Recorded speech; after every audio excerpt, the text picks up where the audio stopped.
Ignition sequence start. It's one small step for man, one giant leap for mankind. Oh, that looks beautiful.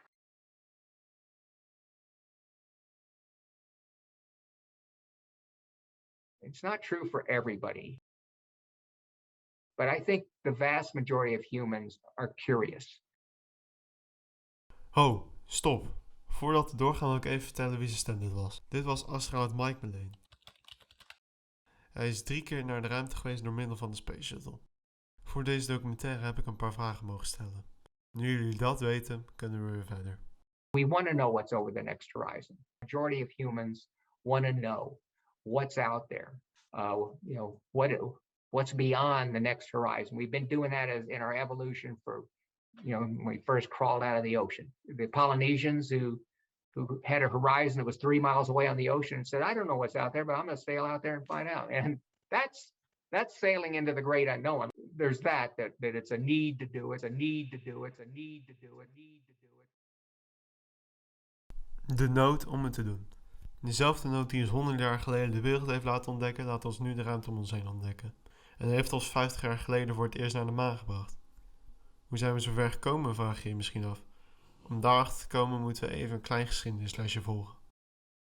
Op 4 oktober 1957 werd door de Sovjet-Unie Sputnik naar de ruimte gestuurd.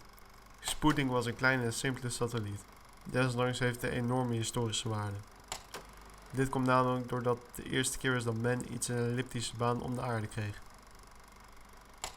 Het was in het midden van de Koude Oorlog en de Amerikanen die de wereld wilden laten zien dat ze technologisch verder waren dan de Sovjet-Unie, begonnen hun ruimteprogramma ook serieus te nemen. De competitie die ontstond tussen landen zorgde voor veel vernieuwing. En de wereld ging van nooit naar de ruimte gestuurd te hebben, tot aan mensen op de maan. In minder dan 30 jaar.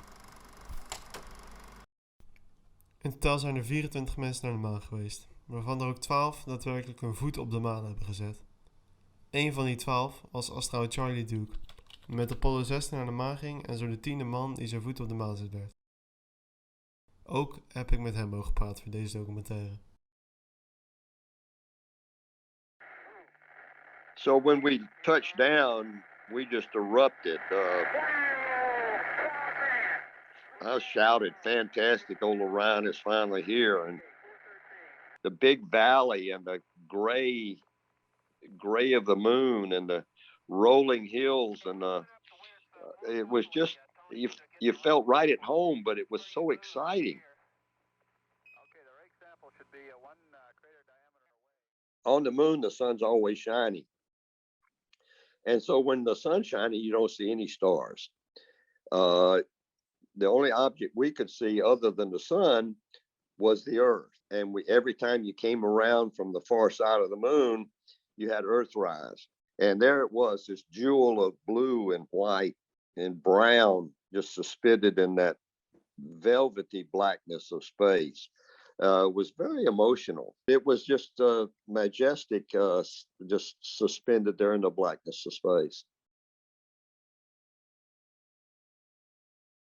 Na Apollo 16 was er nog 1 andere missie naar de maan in 1972. Dit was de laatste keer tot en met de dag van vandaag dat er mensen naar de maan zijn geweest. Na de maanlandingen was de politiek minder geïnteresseerd in de ruimtevaart en werd de geldstroom er naartoe minder. Desondanks zijn er nog steeds mensen in de politiek en het publiek die nog minder geldstroom naartoe willen laten gaan. Wat die mensen daarentegen vergeten is de inventiviteit die ruimtevaart met zich meebrengt. En de dingen die we vandaag de dag te danken hebben aan de ruimtevaart. Well, I think the technologies that developed from the space program pushed the development of a lot of things we have today, like iPhones and all the electronics, the miniaturization of electronic, everything that we enjoy today through this revolution of communications is rooted in the space program. Instant communications, basically. Veel van de apparaten die we vandaag de dag dus gebruiken om met elkaar te praten, zoals bijvoorbeeld telefoons, iPads en noem maar op, hebben dus indirect te danken aan de technologie gemaakt voor ruimteprogramma's. Desondanks de gemakheden die het dus met zich mee heeft gebracht, zijn er nog steeds mensen die nog steeds zonde van het geld vinden. Typically the question is, why are we spending money on space? We have so many other problems on it. Let's fix the problems on Earth. Well, first of all, we don't spend a lot of money on space if you compare it to other budgets. And so the idea that if you cancel the space program, you're somehow magically going to fix hunger and homelessness, forget it. That's not happening. It's just not that much money. Inderdaad. Wat Mike meteen zegt, vergeleken met andere budgetten van de Amerikaanse overheid, krijgt NASA maar weinig geld. Sterker nog, van de gehele federale budget in 2020 kreeg NASA maar 0,48%. Ook zijn er mensen die de ruimtevaart slecht voor het klimaat vinden. Wat die mensen daarentegen vergeten is dat veel van de meters die nodig zijn om klimaat te checken, zich in de ruimte bevinden. With climate change, the climate change issue is going to be measured from space. There's no question about with all the sensors that are up there, how we're doing in climate change. Looks like a existential threat. If you let it run to destruction, it'll be the end of humanity. People will argue that, but if that's your belief system, then you better have a space program to monitor that and come up with ways of eliminating that threat. Waarschijnlijk zal nooit iedereen voor de ruimtevaart zijn. Maar nu met de toevoeging van particuliere bedrijven in plaats van alleen maar overheidsinstanties, wordt de industrie alleen maar groter. Dus of je nou voor of tegen bent, het zal er voor altijd blijven. Een van die redenen daarvoor is, wat eigenlijk al begin van de documentaire wordt aangekaart, de nood om te ontdekken. I think we all have something that we are fulfilled by that is an art form. Whether it's opera, whether it's music, whether it's art of any form. But I think those pictures from Hubble Space Telescope are an art form. They don't put a roof on our heads or give us food on the table, but they fulfill this intense need as humans that make us human. Without all these other things, we're really not. We're missing our humanity.